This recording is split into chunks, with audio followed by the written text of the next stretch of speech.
Assalamu alaikum warahmatullah. So, dear students, how are you today? Okay, Alhamdulillah, I am also fine. So, today we are going to discuss about verb.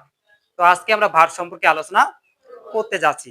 তো ভার সম্পর্কে কিন্তু যেহেতু তোমরা নবম শ্রেণীতে, আমরা কিন্তু আগের যে ক্লাসগুলো ছিল সেগুলোতে নিশ্চয় ভার সম্পর্কে আলোচনা করা হয়েছে। So have you any idea about verb? Verb সম্পর্কে তোমাদের ধারণা আছে কি? ভার্ব কাকে বলে? ভার্ব কি জিনিস? আচ্ছা বলেন, যে কেউ একজন বলেন ভার্ব কাকে বলে? হ্যাঁ, যে ওয়ার্ড দ্বারা কোনো কাজ বোঝায়, অর্থাৎ যে ওয়ার্ড দ্বারা কোনো কাজ করা বোঝায় তাকে ভার্ব বলে। ওকে, টেক ইউর সিট। আচ্ছা, ভার্বের কিছু এক্সাম্পল বলতে পারবা? কয়েকটা ভার্ব বলো তো। হ্যাঁ, গো আছে, তারপর আচ্ছা অনেকগুলো ভার্ব আছে, তাই না? সো আমরা এখন ভার্বের দেখবো যে ভার্ব কাকে বলে আমরা জানি, তাহলে এটা লেখার প্রয়োজন নেই। এখন ভার্বের আমরা ক্লাসিফিকেশন জানবো। কি জানবো? ক্লাসিফিকেশন। ক্লাসিফিকেশন মিন্স প্রকারভেদ। ঠিক আছে? আচ্ছা, ভেরি গুড। তাহলে ভার্ব সম্পর্কে আলোচনা করতেছি। ভার্বকে আমরা প্রাথমিকভাবে ভাগ করি দুই ভাগে। কয় ভাগে? দুই ভাগে। আচ্ছা বলো তো কি একটা? প্রথমটাকে বলা আছে ফাইনিট ভার্ব, আরেকটাকে বলা আছে না, আরেকটা হচ্ছে নন ফাইনিট ভার্ব। আচ্ছা, তোমরা কি ফাইনিট এবং নন ফাইনিটের বাংলা জানো?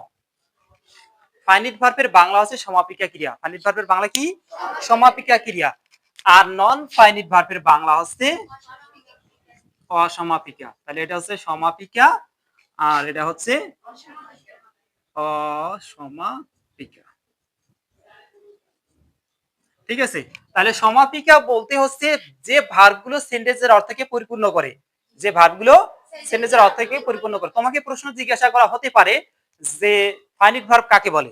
তাহলে সেক্ষেত্রে তুমি বলতে পারো যে ভার্ব সেন্টেন্সের অর্থকে পরিপূর্ণ করে এবং যে ভার্ব সাবজেক্ট এবং টেন্স পরিবর্তনের সাথে সাথে তার রূপের পরিবর্তন হয়।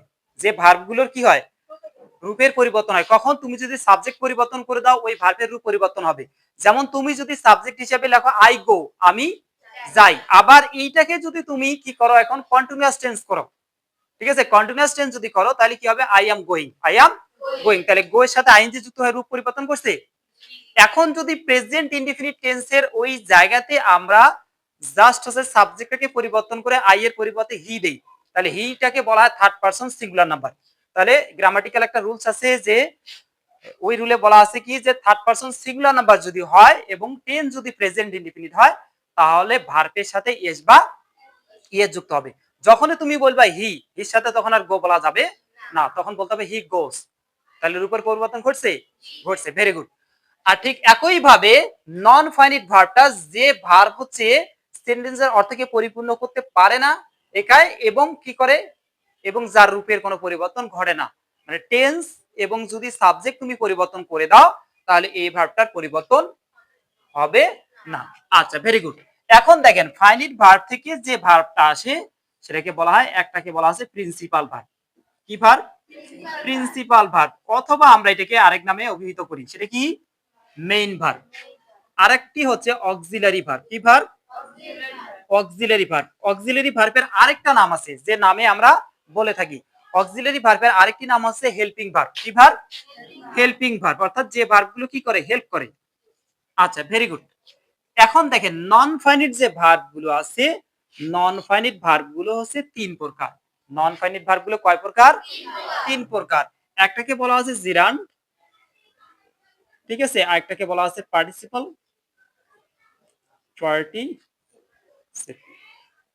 আরেকটাকে বলা হচ্ছে, এটাকে একটু নিচে লিখি, আরেকটাকে বলা হচ্ছে ইনফিনিটিভ।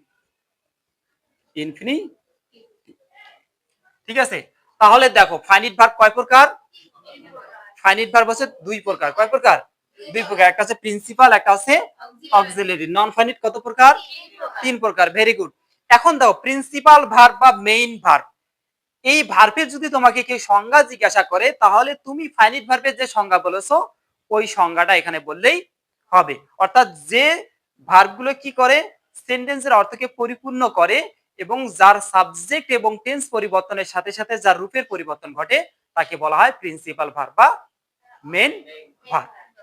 এখন অক্সিলারি ভার্ব বা হেল্পিং ভার্ব, হেল্পিং করা, হেল্প করা, সাহায্য করা। ঠিক আছে? অক্সিলারি ভার্বের কাজ হচ্ছে মেইন ভার্বকে সাহায্য করা। মেইন ভার্বকে সাহায্য করা কিভাবে সাহায্য করবে? মেইন ভার্বের রূপের পরিবর্তনের ক্ষেত্রে সাহায্য করবে। যেমন আমরা প্রথমে বলছিলাম আই গো, এরপরে বলেছিলাম আই অ্যাম গোয়িং। ওই যে অ্যাম ছিল, অ্যামটা হচ্ছে অক্সিলারি ভার্ব। অ্যামটা কি? Auxiliary verb. যখনই অ্যাম বসানো হয়েছে তখনই মেইন ভার্বের সাথে আইএনজি হয়ে গেছে। অ্যাম বসানোর সাথে সাথে কি হয়েছে? মেইন ভার্বের সাথে আইএনজি হয়ে গেছে। আচ্ছা, তাহলে এখন আমরা মেইন ভার্বগুলো অনেকগুলো জানি। এখন অক্সিলারি ভার্বকে আবার ভাগ করা হয়। অক্সিলারি ভার্বকে আবার দুই ভাগে ভাগ করা হয়। কয় ভাগে? দুই ভাগে। এগুলোকে বলা হয় প্রাইমারি অক্সিলারি। কি বলা হয়? প্রাইমারি। আচ্ছা, প্রাইমারি স্কুল আছে, আবার এখানে প্রাইমারি বললাম। প্রাইমারির বাংলা কি? প্রাথমিক। Very good. আচ্ছা, এগুলোকে বলা হচ্ছে প্রাইমারি, আর এগুলোকে বলা হচ্ছে মডাল ভার্ব। কি verb? Modal verb. So primary গুলোর মধ্যে দেখেন, প্রাইমারি গুলোর মধ্যে যেগুলো থাকবে, একটাকে বলা হচ্ছে to be verb. So to be verb গুলো কি কি সেগুলো কি তোমরা জানো? টু বি ভার্ব হচ্ছে পাঁচটি। কয়টি? পাঁচটি। টু বি ভার্ব পাঁচটি।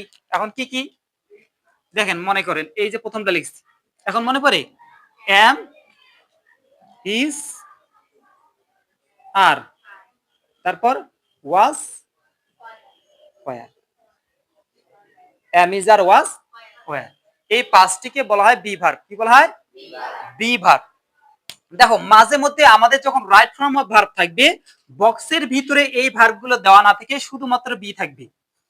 যখনই বি থাকবে তখনই তোমাকে বুঝে নিতে হবে যে ওই বি ভার্ব থেকে যে পাঁচটি ভার্ব আসে, ওই পাঁচটির যে কোনো একটি সেখানে প্রয়োগ করতে হবে।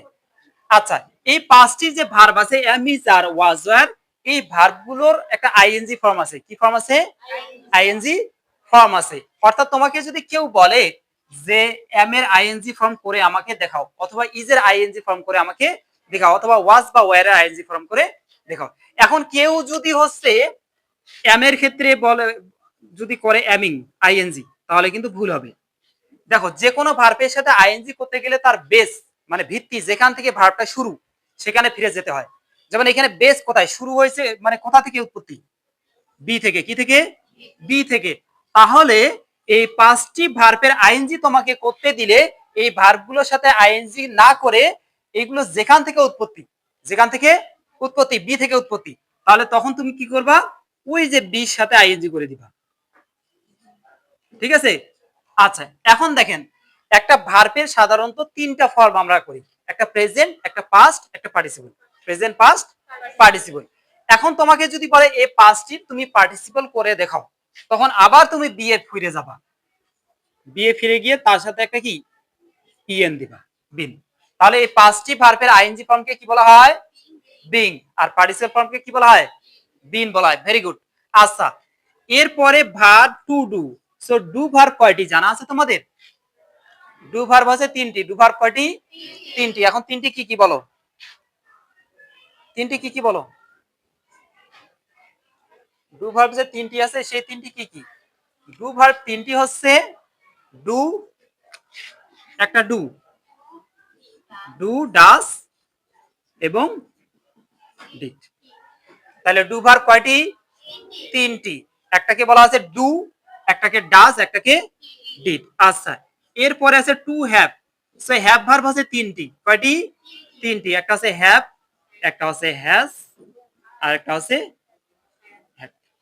এই তিনটি হচ্ছে হ্যাভ ভার্ব। ঠিক আছে?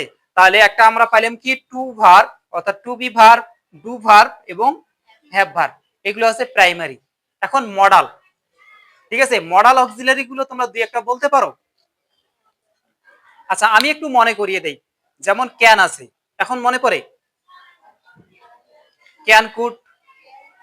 হ্যাঁ, বলো ক্যান, কুড। মডাল ভার্ব গুলো বলেন। এই যে ক্যান, তারপরে কি? Can, could. ঠিক আছে? তারপরে shall, should. Very good. Will, will, would. Very good. তারপরে মাস্ট আছে। তারপরে কি বলেন? তারপরে মনে পড়ে O U G H T, ought to. ঠিক আছে? তারপরে নিড টু, তারপরে মনে পড়ে, তারপরে ডেয়ার টু, তারপরে মনে পড়ে, মনে পড়ে না? তাহলে can, could, shall, should, will, would, must, ought to, need to, dare to, তারপরে তারপরে দেখেন, তারপরে আরো কিছু আছে যেটাকে বলি আমরা have to, have to, have to, has to. ঠিক আছে? আচ্ছা, হ্যাড টু ব্যবহার করা যায়, হ্যাভ টু, হ্যাজ টু। এছাড়াও আরো কিছু মডাল ভার্ব ব্যবহার করা হয়, হ্যাড বেটার। ঠিক আছে? হ্যাড বেটার চিনেন? তাহলে এই মডাল ভার্ব গুলো এরকম আছে। তাহলে এই ভার্ব গুলো তোমাদেরকে অবশ্যই কিন্তু মনে রাখতে হবে। শুধু যে আমি লিখে দিচ্ছি এখান থেকে আমরা শেষ করব সেটি না, এগুলো আমাদেরকে তুলে নিতে হবে এবং তারপরে কি করতে হবে? আচ্ছা, তুলে নেওয়ার পরে এগুলো কিন্তু পড়তে হবে। তাহলে দেখো, তাহলে এখানে আর আমি লিখি নাই, কি বললাম? হ্যাড বেটার, তারপরে উড বেটার, তারপরে উড রেদার, এগুলো কিন্তু মডাল ভার্ব হিসেবে ব্যবহৃত হয়। আচ্ছা, এখানে আমরা কয়েকটি লিখে দিছি। এখন এই পর্যন্ত আসার পরে এখন আসবো আমরা কোথায়? নন ফাইনিট ভার্বের কাছে। নন ফাইনিট ভার্ব আছে তিন প্রকার, একটা জিরান, একটা পার্টিসিপল, একটা ইনফিনিটিভ। আচ্ছা, ওখানে যাওয়ার আগে আমরা এখানে আরেকটা জিনিস আইডিয়া দিয়ে নিই। এই ভার্ব গুলো যে আমরা লিখেছি, বি ভার্ব, ডু ভার্ব এবং হ্যাভ ভার্ব, এই ভার্ব গুলো কিন্তু প্রেজেন্ট এবং পাস্ট আলাদা আলাদা টেন্সের ক্ষেত্রে আলাদা আলাদা ভাবে ব্যবহার হয়। যেমন দাও, প্রথম যে তিনটি আছে, অ্যামিজার আছে, এই অ্যামিজার এই তিনটি ভার্ব হচ্ছে প্রেজেন্টে ব্যবহার হয়। এই তিনটি ভার্ব কিসে ব্যবহার হয়? প্রেজেন্টে ব্যবহার হয়। আই এম, আই যদি সাবজেক্ট থাকে তাহলে আই এর সাথে বসে এম, আই এর সাথে কি বসে? এম। ইজ বসে তখন সাবজেক্ট যদি সিঙ্গুলার হয়। মনে রাখবা, সাবজেক্ট যদি সিঙ্গুলার হয় ভার্ব সিঙ্গুলার হয়। ঠিক আছে? এরপরে আর বসে সাবজেক্ট যদি প্লুরাল হয়, সাবজেক্ট যদি প্লুরাল হয়। এরপরে ওয়াস এবং ওয়্যার, এই ওয়াস এবং ওয়্যার এই দুটি হচ্ছে পাস্ট টেন্সে ব্যবহৃত হয়। কোন টেন্সে? পাস্ট টেন্সে। ওয়াজ হচ্ছে সিঙ্গুলার, অর্থাৎ সাবজেক্ট যদি সিঙ্গুলার হয় তাহলে ওয়াজ বসে, আর ওয়্যার বসে তখন সাবজেক্ট যদি প্লুরাল হয়। এরপরে দেখো, ডু, ডাজ এবং ডিড, এখানেও আমরা আলাদা করে শিখবো। ডু এবং ডাজ হচ্ছে প্রেজেন্ট টেন্সে ব্যবহৃত হয়। ডু ডাজ কিসে ব্যবহার হয়? প্রেজেন্ট টেন্সে ব্যবহার হয়। তাহলে আর পাস্টে কি ব্যবহার হয়? ডিড। পাস্টে কি? ডিড। এখন এই যে দেখো, যেহেতু প্রেজেন্টে দুইটি ব্যবহার হয়, আসলে কোনটি কখন ব্যবহার হয়? সাবজেক্ট যদি থার্ড পারসন সিঙ্গুলার নাম্বার হয়, আমরা কি বলছিলাম? ওই যে হি বলছিলাম একটা উদাহরণ। তাহলে থার্ড পারসন সিঙ্গুলার নাম্বার গুলো আমরা পারসন আলোচনা করবো ইনশাআল্লাহ, সমস্যা নেই।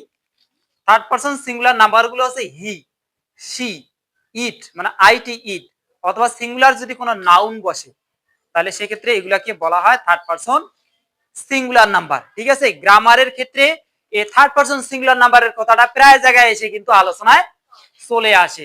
ওই জন্য পার্সনের মধ্যে ওই বিষয়টা, ওই জায়গাটা একটু গুরুত্বপূর্ণ। এরপরে দেখেন, এরপরে হ্যাভ ভার্ব আছে তিনটি, তার মধ্যে প্রথম যে দুটি আছে সেগুলো প্রেজেন্টে এবং পরেরটি হচ্ছে পাস্টে ব্যবহৃত হয়। ঠিক আছে? আচ্ছা, আমাদের মাথায় অনেকের কাজ করে কি, যে হ্যাভ, হ্যাজ, হ্যাড থাকলে মনে হয় পারফেক্ট টেন্স হয়। হ্যাঁ, হ্যাভ, হ্যাজ এবং হ্যাড পারফেক্ট টেন্সে থাকে, কিন্তু এই ভার্বগুলো তখন পারফেক্ট আমরা বলবো যখন এদের পরে আরেকটি ভার্ব থাকবে, মেইন ভার্ব, এবং সেটি পার্টিসিপল ফর্মে থাকবে, তখন আমরা বলবো পারফেক্ট টেন্স। কিন্তু এরা যদি একাই থাকে, যেমন তুমি যদি বলো আই হ্যাভ আ পেন, আমার একটা কলম আছে, এখন হ্যাভ দেখে যদি কেউ বলে পারফেক্ট টেন্স তাহলে কিন্তু তার ভুল হয়ে যাবে। কারণ আমি কি বললাম? আই হ্যাভ এ পেন, তাহলে আই এখানে সাবজেক্ট, হ্যাভ হচ্ছে ভার্ব, এ পেন, এ হচ্ছে আর্টিকেল, পেন হচ্ছে নাউন, এখানে কিন্তু হ্যাভ এর পরে আর কোনো ভার্ব নেই। তাহলে অতএব এখানে হ্যাভ হচ্ছে মেইন ভার্ব হিসেবে কাজ করতেছে থাকা অর্থে। যেমন আই হ্যাভ এ পেন, আমার একটা কলম আছে, তাহলে তখন এইটা হয়ে গেল প্রেজেন্ট ইনডিফিনিট টেন্স। কি টেন্স? Present indefinite. এখন হ্যাড যদি তুমি ব্যবহার করো যে আমার একটি কলম ছিল, এখন এই যে ওয়াজ মানে আমরা জানি না খুব ছিল, এখন তুমি যদি বলো আই ওয়াজ এ পেন, তাহলে কিন্তু তোমার কলম ছিল না, তুমিও কলম হয়ে গেছো। আই ওয়াজ এ পেন যদি তুমি বলো তাহলে আমি আমি কি ছিলাম? আমি একটা কলম ছিলাম। কিন্তু কোনো কিছু থাকা অবস্থায় ছিল অতীতে, সেক্ষেত্রে আমরা হ্যাড ব্যবহার করি। কি ব্যবহার করি? হ্যাড। তখন তুমি বলবা কি, I had a pen, I had a pen, আমার একটা কলম ছিল। Very good. এরপরে আসেন জিরান। আচ্ছা, জিরান হচ্ছে, দেখেন এইখানে একটু খুবই মনোযোগ দিবেন। যদি কোন জায়গাতে তুমি দেখো ভার্ব প্লাস আইএনজি আছে এবং সেটি নাউনের কাজ করতেছে, কিসের কাজ? নাউনের কাজ, তাহলে তখন তুমি সেটাকে জিরান বলবে। তখন কি বলবে? জিরান। আচ্ছা, জিরান্টের আমরা যদি উদাহরণ এখানে লিখি, যেমন WALK, ওয়াক। ওয়াক মানে কি? ওয়াক মানে হাঁটা, ওয়াক মানে হাঁটা, আর ওয়ার্ক মানে হচ্ছে কাজ। তাহলে ওয়াক হচ্ছে ভার্ব, এর সাথে আমরা একটা কি করে দিলাম? ING. Walking is a good exercise. Exercise মানে কি? ব্যায়াম। এখন তুমি কিন্তু স্বাভাবিক সেন্সে বলবে যে ওয়াক মানে যেহেতু হাঁটা, একটা কাজ করা বোঝাচ্ছে, তাহলে ওয়াক এখানে ভার্ব, ওয়াক এখানে ভার্ব। কিন্তু দেখো এখানে ওয়াক কে সরাসরি ভার্ব বলা যাবে না, ওয়াক হচ্ছে জিরান। কেন জিরান? নাউনের কাজ করতেছে। এখন বুঝবো কিভাবে? বুঝবো কিভাবে? তুমি একটা জিনিস সাধারণ ভাবে ফলো করো, যখন কন্টিনিউয়াস টেন্স হয় তখন কিন্তু অক্সিলারি ভার্বের ঠিক পরে ভার্বটা আইএনজি হয়। এই দিক থেকে দেখো এটা উল্টা দিকে আসছে। আরেকটা জিনিস দেখো, সাবজেক্টের মানে ভার্ব যেখানে থাকে ভার্বের ঠিক সামনে, অর্থাৎ সেন্টেন্সের শুরুতে সাধারণত ভার্বের সামনে কি থাকে? সাবজেক্ট থাকে। কি থাকে? সাবজেক্ট থাকে। আর সাবজেক্ট হিসেবে বেশিরভাগ সময় নাউন বা প্রোনাউন হয়, নাউন বা প্রোনাউন হয়। সো এটা যেহেতু নাউন বা প্রোনাউনের পজিশন, সো প্রোনাউন তো এটা হবে না। সো নাউনের পজিশনে যেহেতু আছে, সো এটি কি? এটি হচ্ছে জিরান। ঠিক আছে? আরেকটা জিনিস দেখেন, জিরান চেনার একটা ওয়ে।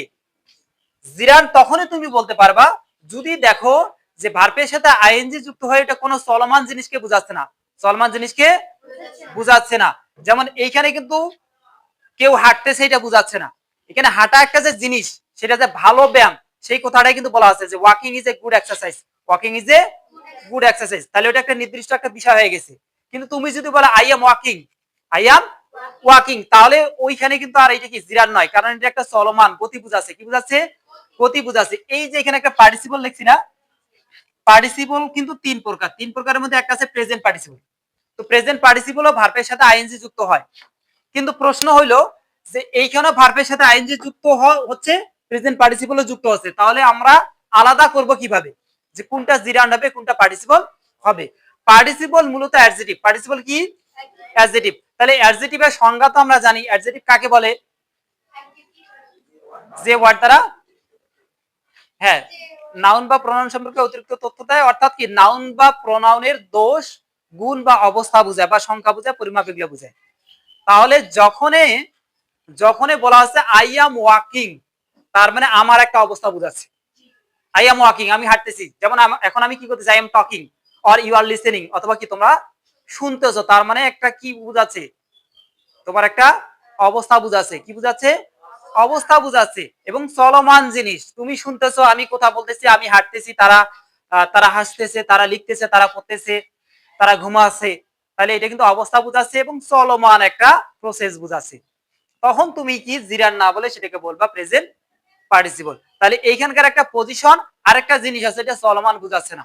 অর্থাৎ জিরান যেটাকে বুঝাবে সেই সেই ক্ষেত্রে চলমান কোনো জিনিস হবে না, চলমান কোনো জিনিস হবে না। ঠিক আছে?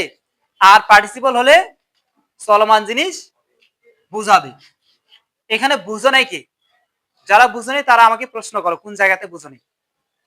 এভাবে ক্লাস নেওয়ার পরে যদি নেক্সট ক্লাসে এসে যদি তোমাদেরকে প্রশ্ন জিজ্ঞাসা করা হয়, তারপরে যদি তোমরা না পারো, তখন কিন্তু জিনিসটা সুন্দর দেখাবে না।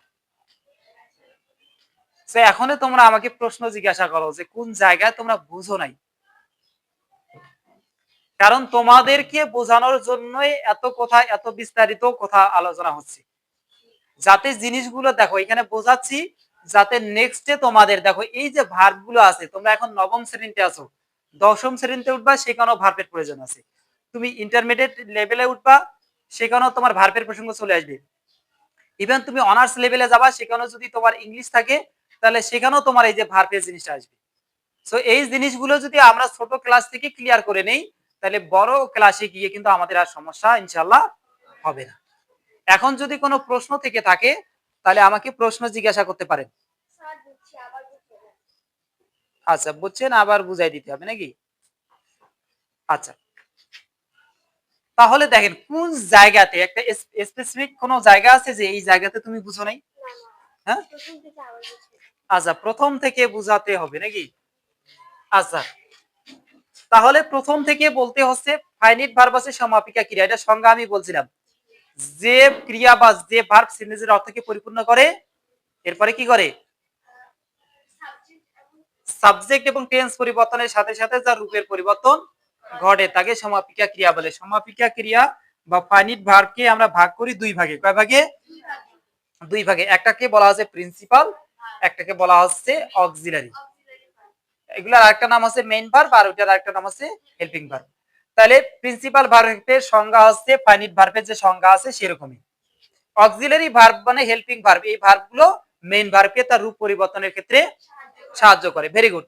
এখন অক্সিলারি ভার্বগুলো হচ্ছে দুই ভাগে আমরা ভাগ করছি। একটাকে বলা হচ্ছে প্রাইমারি, প্রাইমারির মধ্যে এই তিন প্রকার, এবং এগুলা কোনটা প্রেজেন্টে বসে কোনটা পাস্টে বসে সেটা বুঝাইছি। এরপরে মডাল ভার্বগুলো এখানে বেশ কয়েকটা আমরা লিখেছি, ঠিক আছে? আচ্ছা, মনে রাখবা মডাল ভার্বগুলো একটা সেন্টেন্সে একাকী সাধারণত ব্যবহার করা হয় না। যেখানে মডাল ভার্ব থাকে, এই মডাল ভার্বের পরে আরেকটা মেইন ভার্ব আসে। একটা কি আসে? Main verb. এবং আমরা যখন রাইট ফর্ম অফ ভার্বে আলোচনায় যাব তখন মডাল ভার্বের একটা জিনিস আলোচনা করব, সেটা হচ্ছে যেখানে মডাল ভার্ব থাকে এরপরে যে ভার্বটি থাকে সেটা প্রেজেন্ট ইনডিফিনিট টেন্সে হয়। প্রেজেন্ট ইনডিফিনিট টেন্সে হয়। এইখানে এসে কিছু বুঝিয়েছি আমি, যে এই যে পাঁচটি ভার্ব আছে এম ইজ আর ওয়াজ আর, এগুলো যদি তোমাকে আইএনজি ফর্ম কেউ করতে দেয় তাহলে তুমি ফিরে যাবা কোথায়? বি, অর্থাৎ যেখান থেকে ভার্বটি হয়েছে। আচ্ছা, তার সাথে আইএনজি করে দিবা। এবং যদি বলে যে এদের পার্টিসিপল কি, তাহলে কি বলবা? বিন বলবা। ঠিক আছে? এরপরে আমরা যেখানে আলোচনায় ছিলাম জিরান। জিরান হচ্ছে ভার্বের সাথে আইএনজি যুক্ত হয় যখন নাউনের কাজ করবে। কিসের কাজ? নাউনের কাজ। তখন তাকে আমরা বলবো জিরান। এখন চিনবো কিভাবে? জিরান একটা সহজ জিনিস মাথায় রাখলে ইনশাআল্লাহ অনেক কাজ হবে। তুমি দেখবা ভার্বের সাথে আইএনজি যুক্ত হয়ে সেটা চলমান কোন জিনিস বুঝাচ্ছে কিনা। ঠিক আছে? চলমান যদি বুঝায়, কোনো অবস্থা বুঝায়, তাহলে তো সেটা পার্টিসিপল হয়ে যাবে। আর নাউন কিন্তু ওই ধরনের অবস্থা বুঝায় না। নাউন তো কোনো কিছুর নামকে বুঝায়। তাহলে যদি দেখো যে চলমান জিনিস না হয়, যেমন আমরা এখানে ওয়াকিং লিখছি, এখন ওয়াকিং না লিখে যদি সুইমিং লিখি, সুইমিং।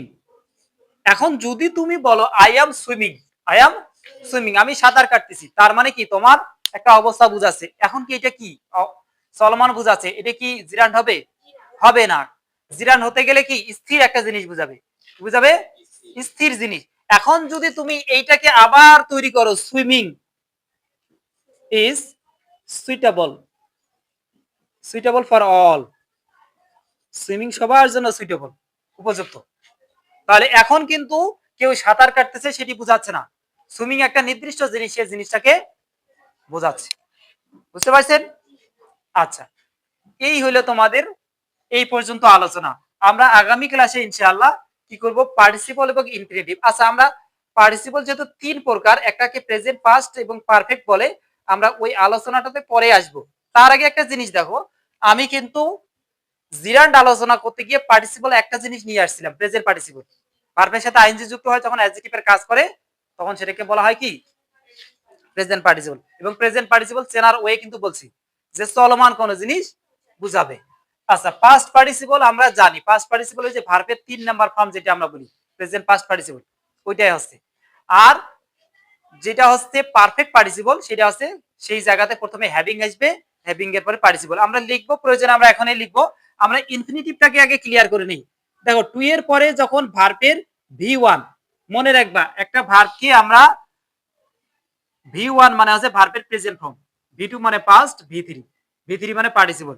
এই ভার্বগুলোকে কিন্তু আমরা এভাবে সংক্ষিপ্ত ভাবে কিন্তু চিহ্নিত করি। ঠিক আছে? এখানে V1 মানে ভার্বের বেস ফর্ম বা প্রেজেন্ট ফর্ম। তাহলে টু এর পরে কিন্তু ভার্বের বেস ফর্ম হয়। তুমি যদি বলো I want to buy a shirt, তাহলে আই ওয়ান্ট, এরপরে বলছিলাম টু, টু এর পরে বলছি বাই। এই বাই কোন টেন্সে আছে, কোন ফর্মে আছে? প্রেজেন্ট, পাস্ট না পার্টিসিপল? বলো। বাই হচ্ছে প্রেজেন্টে আছে, বাই পাস্ট এবং পার্টিসিপল ফর্ম হচ্ছে বট। তাহলে টু এর পরে যখন ভার্বের বেস ফর্ম হয় তখন তাকে ইনফিনিটিভ বলা হয়। টু এর পরে যখন ভার্বের বেস ফর্ম থাকে তখন তাকে কি বলা হয়? ইনফিনিটিভ বলা হয়। যেমন আমরা যদি এখানে লিখি I I want to go, আমি যেতে চাই, আই ওয়ান্ট টু গো, এই যে ইনফিনিটিভ, এই যে টু এবং টু এর পরে ভার্বের বেস ফর্ম। ঠিক আছে, তাহলে হচ্ছে প্রেজেন্ট পার্টিসিপল ভার্বের সাথে আইএনজি যুক্ত হবে, আর হচ্ছে পাস্ট পার্টিসিপল হচ্ছে কি ভার্বের যে থার্ড ফর্ম থাকে সেটাকে বলা হয় পাস্ট পার্টিসিপল। যেমন তুমি যদি বলা I have gone there, I have gone there, এই যে গনটা কিন্তু ভার্বের থার্ড ফর্ম, কারণ গনের হচ্ছে পাস্ট ফর্ম ওয়েন্ট আর প্রেজেন্ট হচ্ছে গো, গো এন্ড গন, গো এন্ড গন। এরপরে কি বলছিলাম যে পারফেক্ট পার্টিসিপল, পারফেক্ট পার্টিসিপলটা হচ্ছে কোন জায়গাতে যদি হ্যাভিং থাকে, হ্যাভিং মানে কোনো কিছু করার পরে, হ্যাভিং এর পরে যদি ভার্বের থার্ড ফর্ম অর্থাৎ হ্যাভিং এর পরে যদি ভার্বের পাস্ট পার্টিসিপল ফর্ম হয় তাহলে সেখানে আমরা বলবো কি পারফেক্ট পার্টিসিপল।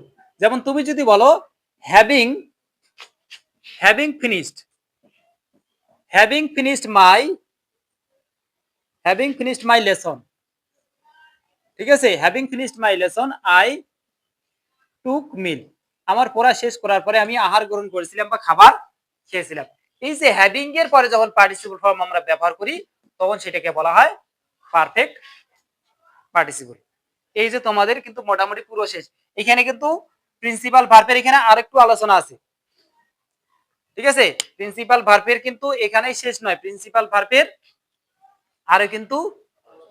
আরো কিন্তু ভাগ আছে, ঠিক আছে। তো ক্লাসটা কিন্তু অনেক লং হয়ে গেছে, এই পর্যন্ত কি বোঝা গেছে? মোটামুটি বোঝা গেছে তো ইনশাআল্লাহ।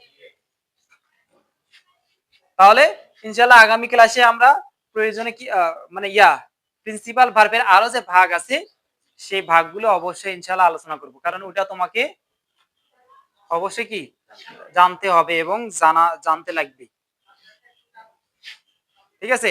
কারণ হচ্ছে কি আমরা জানি যে একটা সেন্টেন্স লেখার সময় সবসময় অবজেক্ট থাকে না, এই অবজেক্টকে আইডেন্টিফাই করার ক্ষেত্রে এখানকার একটু আলোচনার প্রয়োজন আছে, ঠিক আছে।